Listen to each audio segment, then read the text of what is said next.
Salve, pessoal, tudo bem? Como é que vocês estão?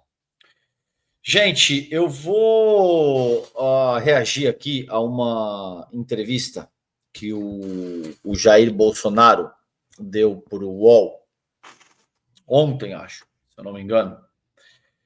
E eu separei alguns temas centrais aqui para reagir, para trabalhar com vocês. Mas antes disso, eu quero começar dizendo o seguinte: a nossa mídia hegemônica não aprende. Eles já fizeram isso anteriormente e eles estão voltando à carga, entendeu? É a mesma coisa. Já aconteceu antes, eles já tentaram naturalizar o Bolsonaro antes de 2018, né? Dizendo que se ele ganhasse, ele estaria circunscrito pela institucionalidade do país, que ele não ia ser tão absurdo quanto de fato ele se demonstrava como candidato, etc, etc. Acabou que deu no que deu. Ele foi pior como presidente do que ele era como candidato, um aloprado total, né? Um cara que, durante a pandemia, durante a pior crise pandêmica que a gente teve em um século, desencorajou o plano vacinal, zombou das pessoas, enfim, fez associação dizendo que a vacina poderia dar AIDS, pasmem, né? E catalisou a morte das brasileiras e dos brasileiros. Não por acaso, o país ultrapassou a marca aí de 700 mil mortes. Agora, a grande imprensa está fazendo a mesma coisa. Está tratando o Bolsonaro como se ele não fosse um fundamentalista, como se ele não fosse um cara que arquitetou uma tentativa de golpe de Estado, envolvendo aí o plano Punhal Verde e Amarelo, a assassinar as principais autoridades da República, na figura do Lula, presidente, Alexandre de Moraes, ministro da Corte Constitucional do país, e o Alckmin, que é o vice-presidente da República. E aí você tem diversos veículos de comunicação que continuam tratando esse cara como se ele fosse assim, um ator político legítimo que deve ser considerado em nome da pluralidade, da diversidade de opiniões, do bom jornalismo. Como eu vejo, não é o caso. Esse cara é um fundamentalista, é um genocida e é um cara que orquestrou efetivamente um plano para assassinar essas autoridades da República e tentar dar um golpe de Estado. Por muito pouco ele não conseguiu. E isso não acabou ainda. Porque entre os motivos centrais que o levaram a fracassar na empreitada golpista estava o fato de que quem estava na presidência da República não era o Trump. Agora é. Agora é. Então, você imagina que se eles tentam, se o bolsonarismo tenta o golpe em 2026, ele vai encontrar um cenário externo bastante diferente do que o que eles tiveram em 2022, porque agora tem o Donald Trump, uma figura extremamente autoritária, que está dizendo coisas do tipo como anexar o Canadá, tomar o canal do Panamá, invadir a Groenlândia, etc. e tal. Me parece que precisa de muito para esse cara eventualmente apoiar uma tentativa de golpe de Estado no Brasil. Como, aliás, os Estados Unidos já fizeram. Operação Brother Sam, pesquisem, eu não vou descer no detalhe aqui porque não é o meu objetivo nessa ocasião com vocês, mas pesquisem quem foi o Vernon Walters, pesquisem quem foi o Lincoln Gordon, pesquisem o que foi a Operação Brother Sam, tá bom? Então, esses veículos continuam abrindo o microfone para esse cara como se ele fosse um ator legítimo que respeita os parâmetros democráticos, os valores republicanos. E não é o caso. Tá? O Bolsonaro é um safado, um pilantra, um genocida que na primeira oportunidade vai agir de acordo nesse sentido. Você imagina se eles tivessem conseguido implementar uma ditadura bolsonarista no país, como é que estariam opositores políticos e gente que eventualmente ousasse discordar do Bolsonaro? Você imagina se ele daria um mínimo espaço ou a mínima chance, não, temos que ouvir as pessoas em nome do bom jornalismo e do. Você imagina o que seria uma ditadura bolsonarista no país, tá? Então vamos lá, eu vou reagir com vocês aqui a alguns dos pontos centrais da entrevista que o Jair Bolsonaro deu para o UOL ontem, tá bom? Vamos lá. O Alexandre Moraes parece uma coisa mais pessoal. Eu não consigo entender por que essa gana persecutória por parte dele. A gente não ganha nenhuma com o Alexandre Moraes. Ótimo, você não ganha nenhuma porque você é um derrotado. E não é uma gana persecutória. Você cometeu crimes inúmeros, entre eles tentativa de golpe de Estado, tentativa de abolição do Estado Democrático de Direito, associação criminosa armada, né? Entre outras coisas. Isso é para deixar barato para você, Bolsonaro? Então tá esclarecida essa tua primeira dúvida. Um recurso, por mais óbvio que seja, não ganha nada. Ele está ali comendo etapas para ver se o julgamento acontece em agosto, setembro. Não tem absolutamente nada de comer etapas. Todo o devido processo legal está sendo respeitado. Né? A presunção de inocência, o direito ao contraditório, absolutamente tudo está sendo respeitado. O Bolsonaro sabe disso. O desespero dele provém do fato de que ele também sabe que a posição dele é indefensável e ele é um covarde que não tem fibra moral para encarar a cadeia. Né? E eu costumo dizer, se eu sou tão culpado assim, por que não seguir o devido processo legal? Eu até estou no Supremo por causa do Ramagem. Botaram o Ramagem lá para todo mundo ir atrás. É um julgamento político, não dá para comparar. Eu e o Lula. Lula foi condenado em 3 instâncias por corrupção, lavar dinheiro. Não tem nada a ver meu caso com ele. Só que, mas em termos da estratégia política? Não é estratégia política. Eu vou até o último segundo. Eu gostaria até que os governadores, né, que até teve agora o Michel Temer entrou nessa questão, vamos unir a direita, não sei o que lá, é um direito do Michel Temer. Tá? Ninguém que entrou na política um dia esquece, então o Michel Temer não vai esquecer e tem todo o direito de fazer isso aí. Eu gostaria, não posso obrigar, que os governadores... A humildade dele agora, né? O ombrinho. Eu gostaria, por favor, aí, sabe, pessoal, sejam legais comigo, hein? Um cara que se dizia imbrochável, que batia no peito, que, olha, que mudança, né? Governadores falassem, o Bolsonaro vai ter inelegível por quê? Você está inelegível, o Bolsonaro, porque o Tribunal Superior Eleitoral, no dia 30 de junho de 2023, entendeu que você cometeu abuso de poder político e uso indevido dos meios de comunicação durante a eleição de 2022. Isso para não entrar no detalhe, um pequeno detalhe, que você cometeu o maior estelionato eleitoral da história, metendo a mão em 300 bilhões de reais, oferecendo benefício indevido para taxista, para caminhoneiro, utilizando a Caixa Econômica Federal, entre muitas outras coisas.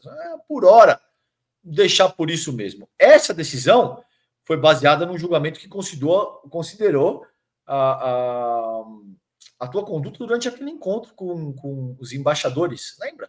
Que você quis fazer aquele seu showzinho, em julho de 2022, se eu não me engano,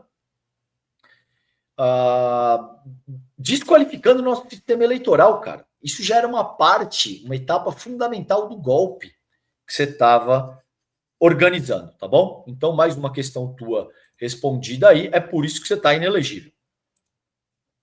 Essas acusações valem. Você pegar o julgamento de 2014 da chapa Dilma Temer, a chapa foi inocentada por excesso de provas.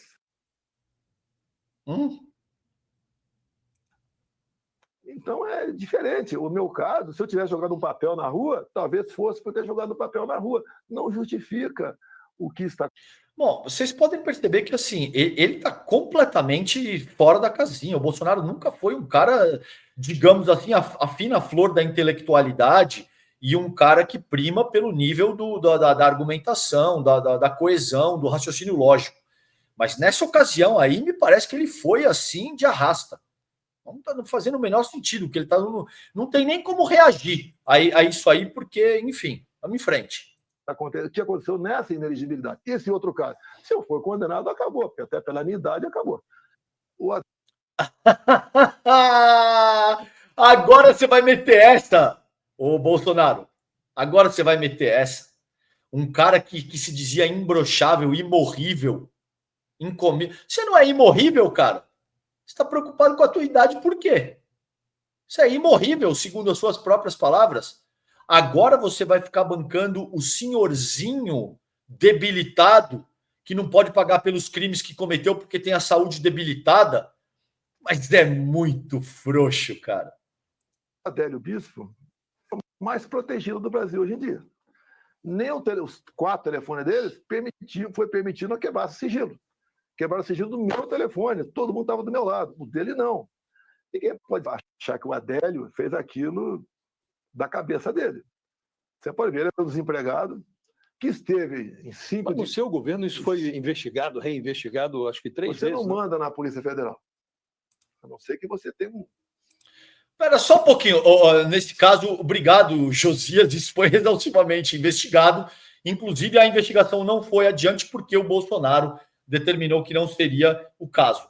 Curioso ver o Jair Bolsonaro dizendo que você não manda na Polícia Federal, quando ele disse explicitamente: eu vou trocar o chefe da Polícia Federal, se não puder trocar, troca quem está acima dele, se não puder trocar quem está acima dele, troca o ministro. Eu não vou esperar fuder alguém da minha família.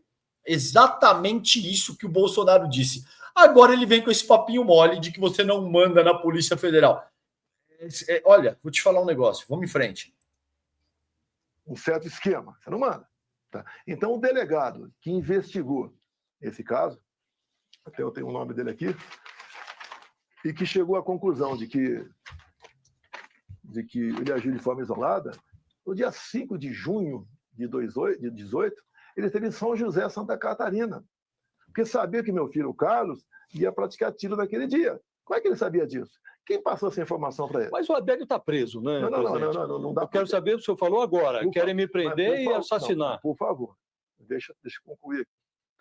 Existem indícios que o Adélio frequentaria o mesmo clube de tiro do Carlos Bolsonaro. Esse caso tem um monte de especulação, é difícil de saber o que é teoria conspiratória e o que não é. Agora o Bolsonaro está tentando retomar essa história, porque ele sabe que assim, essa é uma maneira rápida de sensibilizar a opinião pública e utilizar isso no sentido de se colocar como uma vítima do processo, para além do que de fato aconteceu. O caso Adélio. Alguém tentou entrar na Câmara no dia 6 de setembro de 18, se passando por ele. No dia 6 de setembro de 18. Você vê que o cara tá normal. O próprio documento da Câmara, que eu tive acesso, ali daria uma baita de investigação. Que 2 policiais que teriam procurado, não fala se é a Polícia Federal. Você percebe esse tipo de reação? Presta atenção. Você percebe o nervosismo e como ele se questiona se ele deveria estar suscitando esse tipo de coisa ou não? De investigação. Que 2 policiais... Olha isso, olha isso. Que teriam... Olha. Procurado... Tá bom? Não fala se é a Polícia Federal, o Legislativo, fala nada. Teria procurado ali a portaria e tentado entrar lá. Por que isso aí? Agora, o Adélio era, até há pouco tempo, era filiado ao PSOL. Ele foi fazer alguma coisa lá. Também não foi investigado. Bom, acho que já deu, né? Acho que vocês já entenderam o que ele está tentando fazer aí. Ele esteve numa pensão em Juiz de Fora, onde logo depois do fato, A dona da pensão morreu. Daí se fala. O que eu não estou entendendo essa declaração a que eu me referi, o senhor deu essa semana. Dei. É. Sim. Então eu quero saber o seguinte: por que o senhor está mencionando o Adélio? Quem quer matá-lo? Essa é a minha dúvida. O senhor está dizendo, ó, não querem só me prender, querem me matar. Sim, acredito. Quem é que quer assassinar o senhor? Eu não posso acusar o Josias se não tenho prova. Mas eu tenho um sentimento. Quem é? Ele está muito bem protegido. Que ele chama de sistema. O sistema tem nome e sobrenome. O sistema é foda, parceiro. É isso aí, eu tenho um sentimento, né? O Josias meu senhor, o Adélio está preso. O senhor está falando quem quer lhe matar. Quem quer lhe matar? Eu não tenho prova de nada, eu não posso falar nada. É o sistema, parceiro. O sistema é foda. São pessoas que conduzem o destino do Brasil. Não é razoável o que está acontecendo com o pessoal do 8 de janeiro. Não tem cabimento isso. Eu estava fora do Brasil. Um dos crimes que eu estou enquadrando. Prestem atenção nesse tipo de argumento, porque isso aqui é algo surreal. Prestem atenção. Aí é a depredação de patrimônio. Como é que eu posso depredar patrimônio se eu estava na Disney? Ou seja, o cara estimula um processo durante anos. Ele diz explicitamente o que os seus seguidores deveriam fazer. Durante 4 anos, esse cara estimula um golpe de Estado. Ele junta o bolsonarismo na Paulista, ele diz que não mais vai respeitar as deliberações de um membro da Corte Constitucional do país. Ele, diz que, enfim, faz absolutamente tudo. Lança todo tipo de dúvida sobre o processo eleitoral. Quando a coisa pega fogo, ele vai para os Estados Unidos. Os seus seguidores, seguindo a orientação que ele destilou durante anos, invadem e quebram o Congresso Nacional. E aí ele diz que ele não pode ser responsabilizado por isso, porque ele não estava lá, ele estava na Disneylândia.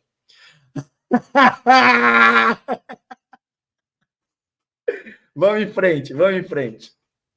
Te falei sobre 2 de novembro, né? Vão sentir saudade da gente. Ali eu falei, coisa rara.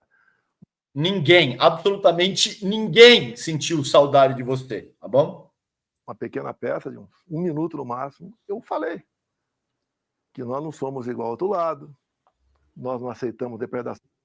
Não tenho a menor dúvida que você não é igual ao outro lado, você é um genocida. De patrimônio. O cara que agora diz não aceitar depredação de patrimônio foi o mesmo cara que diz, abre e fecha aspas, vamos fuzilar a petralhada aqui do Acre, se referindo a opositores políticos, tá bom? Esse é o cara que já na década de 90 dizia que a ditadura teria que ter matado outras 30 mil pessoas, começando pelo presidente da República, que era o FHC, naquela ocasião. Esse é o cara que agora vem com esse bom mocismo canalha, dizendo que não aceita depredação de patrimônio. Nós somos da paz, pela ordem, somos pelo progresso. Isso eu falei naquela data lá. Ao longo desses 2 meses, pergunta se alguém reclamou da transição. A minha conversa com os comandantes sempre foi pacífica, nunca até num espírito de eu sou presidente e você é comandante. Mas havia um documento, o senhor expôs um documento a eles? Nunca existiu porque não estava assinado por ninguém. O documento nunca existiu porque não estava assinado por ninguém. Ou seja, um documento, uma minuta golpista, mas ela não existia porque não estava assinado por ninguém. Para o Bolsonaro, ele teria que ter escrito de próprio punho, eu sou o autor do golpe e podem me responsabilizar porque eu estou assumindo isso de próprio punho. É inacreditável. Foi conversado sobre sítio e defesa. Já havia essa minuta. Daí apareceu... E aí, o argumento que ele usa aí, gente, é basicamente o seguinte, ele diz que são parâmetros constitucionais, são medidas constitucionais, o estado de sítio e o estado de defesa, e ele diz que debater esse tipo de coisa não caracteriza nenhum crime. E o que simplesmente não é verdade, porque a despeito de serem dispositivos consagrados na nossa Carta Magna, você não pode utilizar estado de sítio e defesa para dar um golpe de Estado. É simples assim. É tão difícil de entender isso. É simples assim. Estado de sítio e defesa não servem para isso. Caso de agressão estrangeira, caso de colapso social, o que eles efetivamente tentaram fazer. Não é à toa que o bolsonarismo tentou jogar um ônibus em chamas de cima de um viaduto no Distrito Federal. Não é à toa que eles atacaram redes de distribuição de energia. Não é à toa que os bolsonaristas colocaram uma bomba num caminhão-tanque numa área federal, no aeroporto federal, na véspera do Natal. Eles queriam criar um caos para, então, poder vir com esse tipo de medida, alegando que não existia harmonia social, existia uma convulsão social e que, portanto, né, a eleição precisaria ser cancelada para se chamar outro pleito dali a sei lá quanto tempo. E a gente já viu isso no Brasil. Aí passam-se 21 anos até a gente conseguir retomar o processo democrático. É basicamente, para resumir para vocês, adiantar o plantão e economizar. Foi a história da minuta. Uhum. Eu quero ter acesso à minuta para poder me defender. Como no punhal verde e amarelo, eu te mostrei aqui agora. O general Mara, no meu entender, tem algo para falar sobre isso aí. Isso aqui pode ser um roteiro de uma novela, de um filme, algo qualquer. Olha o nível do desespero e da argumentação desse canalha. Isso pode ser um roteiro de filme e novela. É brincadeira o cara chegar nesse ponto. O cara chegar a ponto de dizer algo dessa natureza. É isso que você tem para compor a tua linha de defesa? Realmente é isso aí? Agora, por que a PF não ouviu o João Mário até hoje? Por ocasião da defesa, o advogado dele, aqui que eu tive presente lá, o advogado falou que isso é dele e não mostrou para ninguém. Então, mas o general Braga Neto, que foi o seu vice em 2022, ele também está preso desde dezembro por obstrução de justiça, também relacionado a essa questão do punhal verde e amarelo, porque tinha também ali um plano, né, que ele poderia dar o golpe do golpe, né? Tem essa questão também. Copa 22, aí. Enfim, em relação à situação do Braga Neto, o senhor falou aí que 10%. Aí você vê que ele já se anima. Quando é para jogar nas costas do Braga Neto, ele começa a se animar. Tipo, é isso aí mesmo. Ficam na sua confiança. Queria saber, Braga Neto e Cid saíram desse ciclo de confiança também, levando em consideração que Cid... Vamos por parte aí. Tá bom, vamos falar primeiro do Braga Neto. O Braga Neto é uma pessoa que eu me apaixonei por ele. Eu o conheci quando era deputado federal, ele comandando lá o Rio de Janeiro. Tá? Depois ele teve lá numa situação de interventor do Rio de Janeiro, fez um excelente trabalho. É uma pessoa fantástica, tanto é que ele foi escolhido, né, para ser o meu vice. Agora, essa questão de Copa 22 seria o golpe do golpe. É a mesma coisa. No computador de quem você achou aquilo, no caso, eu acho que foi o Mário também, ele tinha que ser ouvido, não foi ouvido até hoje. E fico valendo essas narrativas para dizer, tá vendo, ele tinha um plano para me matar. O Bolsonaro aqui é seu. Desculpa o nosso prezado PGR Gonê, baseado no que eu não sei. Na presidência ali, Josia, trabalham umas 500 pessoas ali. Eu vou chutar que deve ter umas 100 impressoras ali. Eu não sei o que acontece com cada impressora. É muito curioso, né? Porque nós estamos falando de um general, portanto não é um qualquer, e era um general palaciano, ele estava ali, era o número 2 da Secretaria-Geral da Presidência da República. Né? E ele admitiu, a defesa dele admitiu, fiz esse plano aí, esse plano estava no meu computador, mas não exibi para ninguém. É muito interessante que alguém elabore um plano como esse, ainda que não tenha exibido para ninguém, mas você parece... Bom, acho que a pergunta do Josias já dá conta do que está em curso aí. Agora, veja que curioso. No dia seguinte a essa entrevista, hoje, um policial suspeito dessa trama golpista disse que o plano era matar meio mundo, tá bom? Isso que o Bolsonaro disse que não existia. Eu vou mostrar aqui para vocês na sequência. O cara disse que o plano era matar meio mundo. Né? Então, tudo isso estava organizado. Ele disse que na hora H o Bolsonaro deu para trás, porque os cálculos teriam sido feitos ali. Essa é a minha análise. Né? O que ele disse exatamente foi o seguinte: Só que o presidente deu para trás, porque na véspera que a gente ia agir, o presidente foi traído dentro do exército. Os generais foram lá e deram a última forma e disseram que não iam mais apoiar ele. Ou seja, na realidade o PT pagou para eles, comprou esses generais. Disse o senhor Vladimir Matos Soares, policial federal, áudio enviado a advogado em janeiro de 2023. Isso que o Bolsonaro disse que não sabia, não faz nenhum sentido, que não tinha nada disso. Como o senhor disse, é coisa de quem tem minhoca na cabeça. Você leu o plano, Josias? Não, é coisa de quem tem minhoca na cabeça. Você fazer um plano desse para não ser utilizado. Alguém, não vou dizer que foi ele que fez, estava no computador dele, alguém sonhando. Você pode ver. Agora, é um homem que estava lá nomeado, escolhido pelo senhor, é um general, não é um qualquer, né? O Mário. Eu não sabia que era o... Estão falando do Mário Fernandes aí, tá? O executivo da maioria dos ministros. Quem quer dar o golpe dia 8? Aí ele vem com esse tipo de desculpa. Eu não sabia. Eu nomeei, mas não sabia. Não tenho nada com isso. Enfim, é uma posição tão frágil.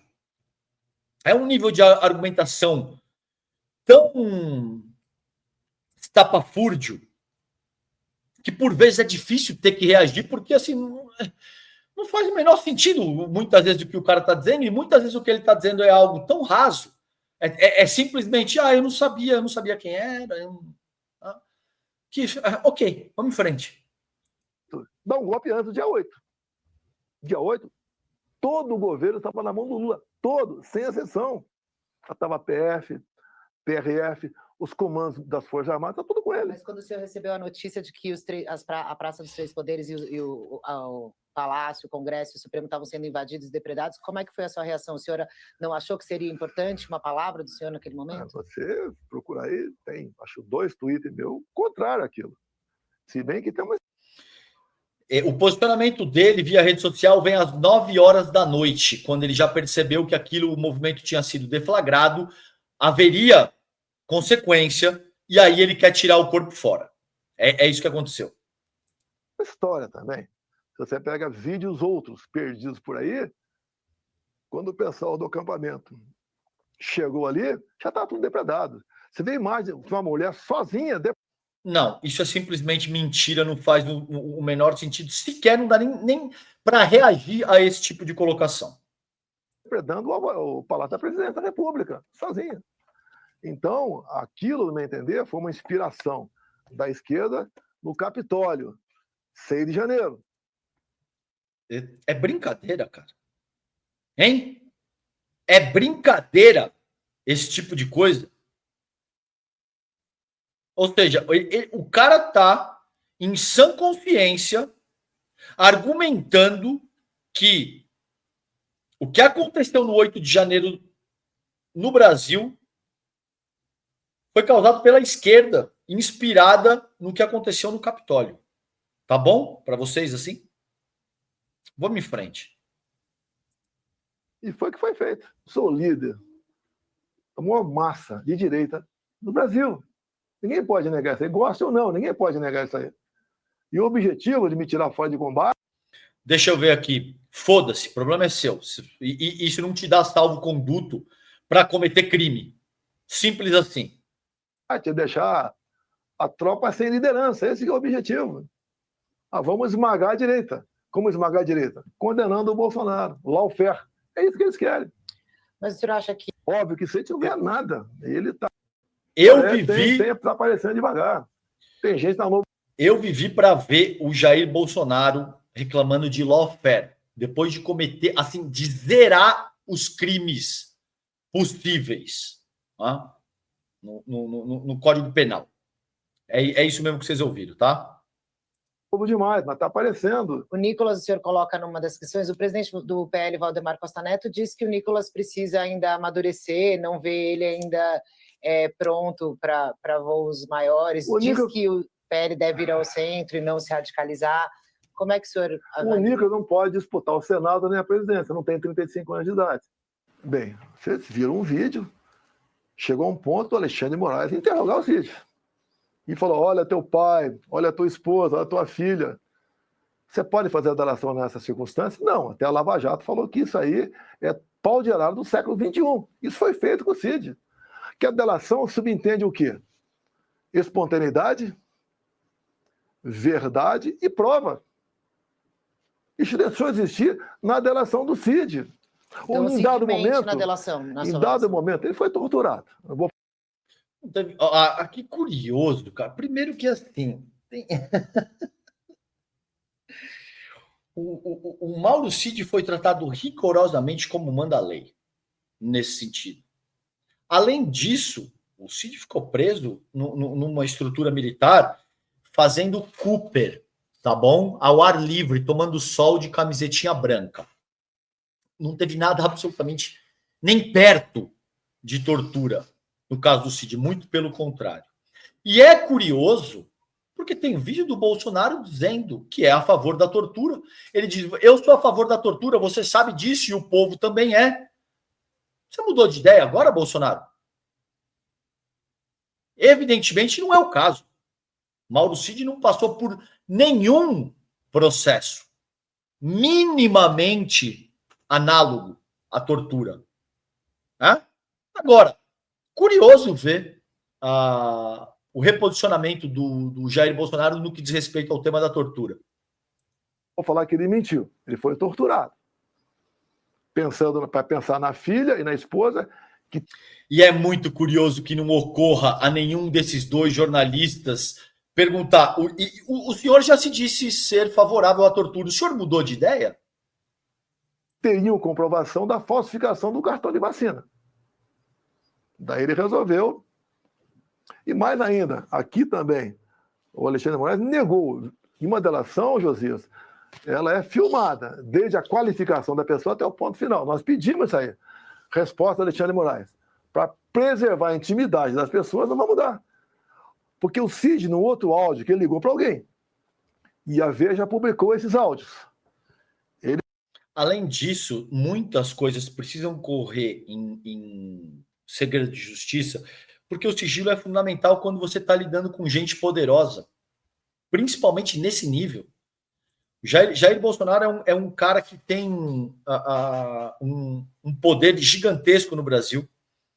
Ele se associou, como de fato ele foi indiciado e agora vai ser julgado por isso, a um grupo criminoso de gente que planejava matar autoridades da República, de gente que são generais 4 estrelas, de gente que tem toda a condição do mundo de promover assassinatos, de intimidar pessoas. É óbvio que, em alguma medida, você tem que tomar algum cuidado para preservar o curso da tua investigação e manter a integridade do processo.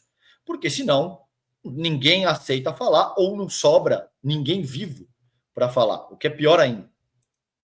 Ele fala, não adianta eu falar a verdade, que a PF fala, tua delação está muito boa. Olha os teus familiares, não faça isso.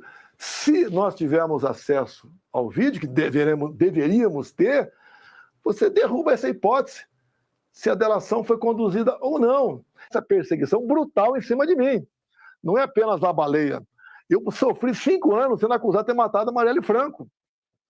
Não tem absolutamente perseguição nenhuma. Né? O senhor está sendo julgado por crimes que o senhor efetivamente cometeu e está tendo direito a tudo o que a nossa ordem jurídica garante. Presunção de inocência, acesso ao contraditório, a ampla defesa, a um julgamento justo. Não tem a menor dúvida de que não existe perseguição política nenhuma. Isso é balela, isso é conversa para boi dormir, ficar falando de baleia, do caso da Marielle, tá bom? Isso é pura cortina de fumaça que eles fazem muito bem. Eu fui acusado de comprar 101 imóveis para parente meu no Vado Ribeira, Caixa 2. Não tem nada a ver com o Supremo, né? Tem. Baleia, não, Marielle, não. essas coisas não tem a ver com o Supremo. Passa por gente no Supremo. É? Passa por gente lá, tudo passa por lá. Uma coisa, ministro, passa por lá. As outras... O ministro autorizou, depois, por exemplo, joia, por exemplo. Baleia passou pelo Supremo. Então vamos falar de joia.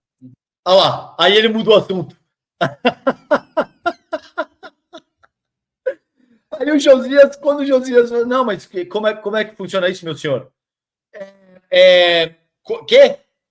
Não, então vamos falar de joia. Foi Alexandre de Moraes. Tem uma adesão de poucos meses do TCU, né? Uma súmula porque o deputado Sanderson do Rio Grande do Sul provocou o TCU sobre um relógio do Lula.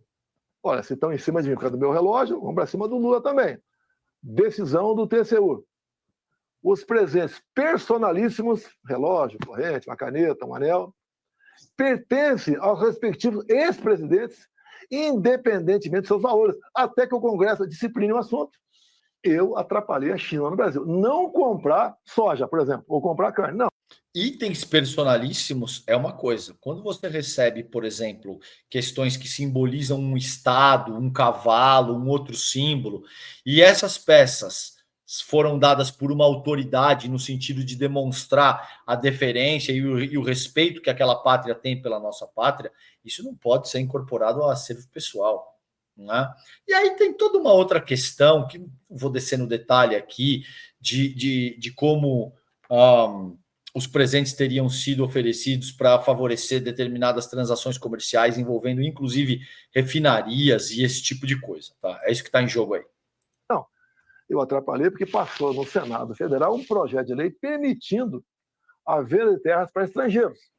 Cada município poderia vender, não o município, o prefeito, o equivalente a esse projeto. O chinês aqui tem carga horária. Fiscais com a China.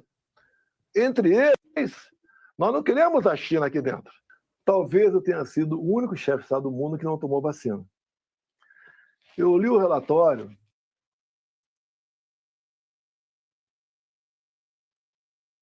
Pois é. De uma comissão do Congresso americano. 513 páginas. Por coincidência, o mesmo número de deputados. Não tem a menor chance do Jair Bolsonaro ter lido 513 páginas. E você cai para... Posso te mandar o resumo que eu fiz? Você cai para trás. Parece até que eu... Imagina o Jair Bolsonaro fazendo um resumo de 513 páginas. Tá? Participei dessa comissão do Congresso americano. Não errei nenhuma.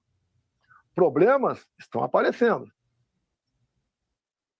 Os efeitos colaterais. Eu li o relatório da Pfizer.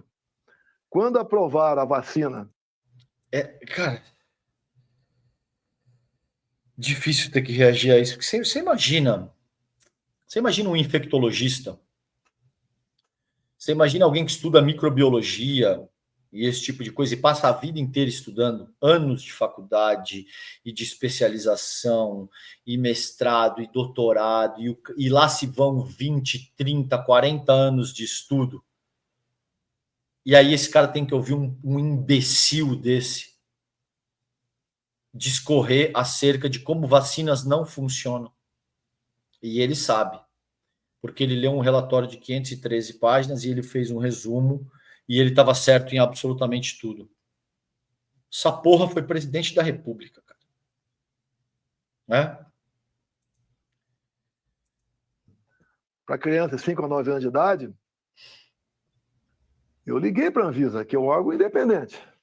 Está dizendo aqui que as crianças, os pais têm que observá-la por 2 horas, que elas podem ter palpitação, dor no peito, falta de ar. Eu perguntei, vai procurar um médico, o médico vai recomendar o quê? O cara falou, eu não sei. Daqui para frente não pode dizer qual foi o meu padrão de conversa lá. Queriam, no meu entender, se livrar de alguns milhões de doses que estavam encalhadas lá em São Paulo. Agora, certas...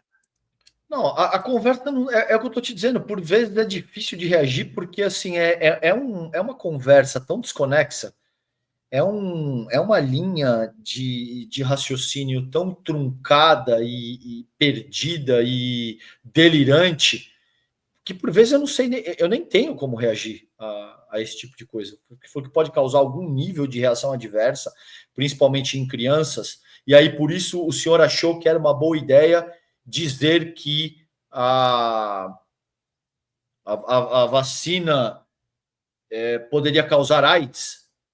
O senhor achou que por causa disso seria uma boa ideia dizer que o senhor é que mandava e, portanto, não ia ter aquisição de vacina nenhuma, o que atrasou o plano vacinal brasileiro e resultou na morte de dezenas de milhares de pessoas. Assim, é um negócio tão cretino, tão surreal, que muitas vezes não dá nem para reagir, cara.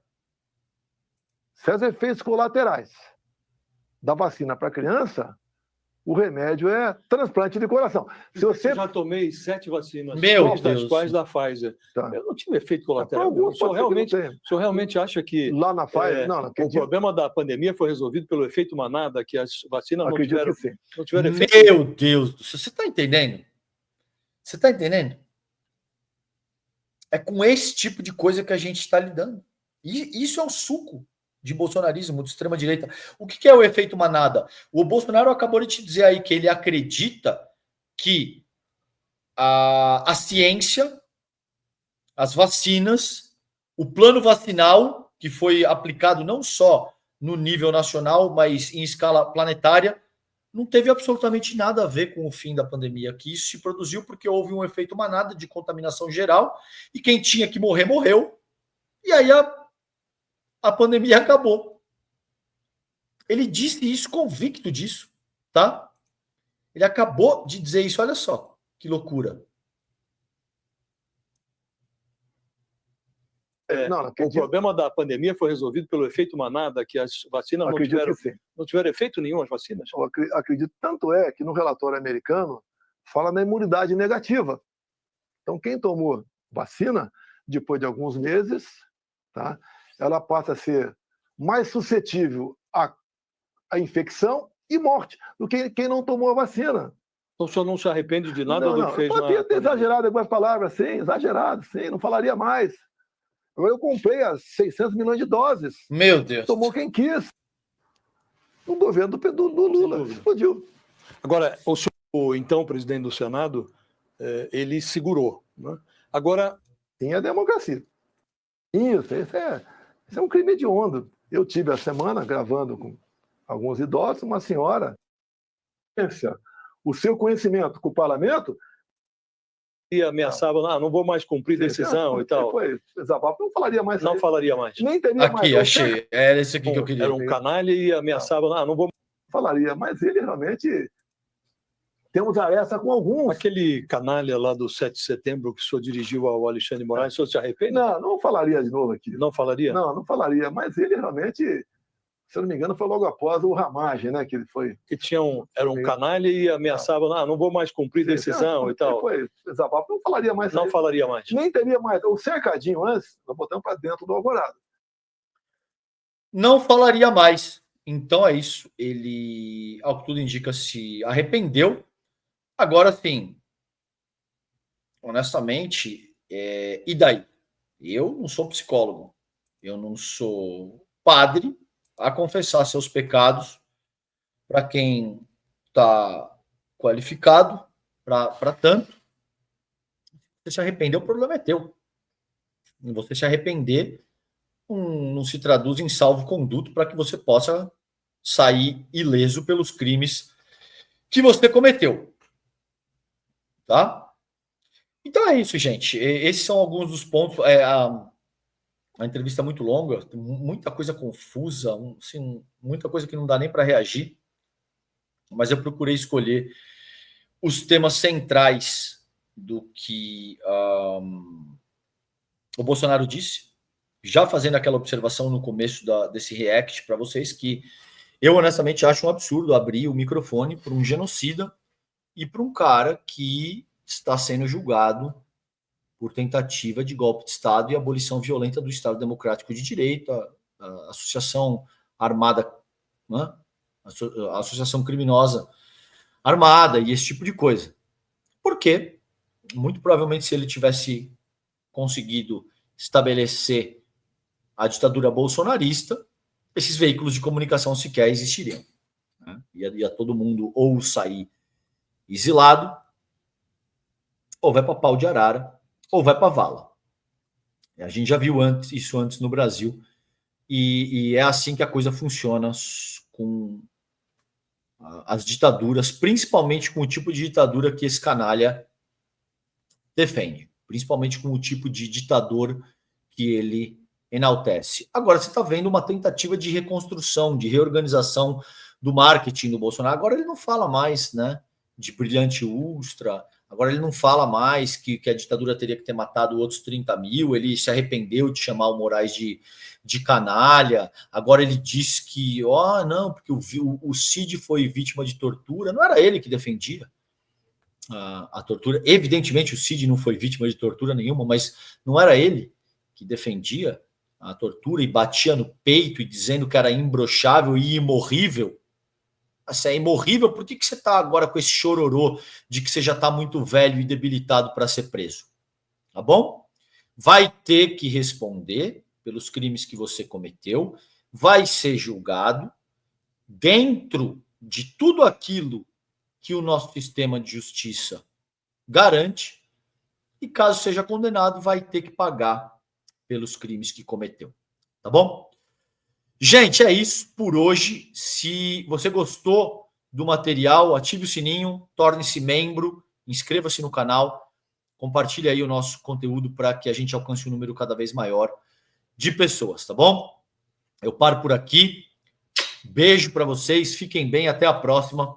Tchau, tchau.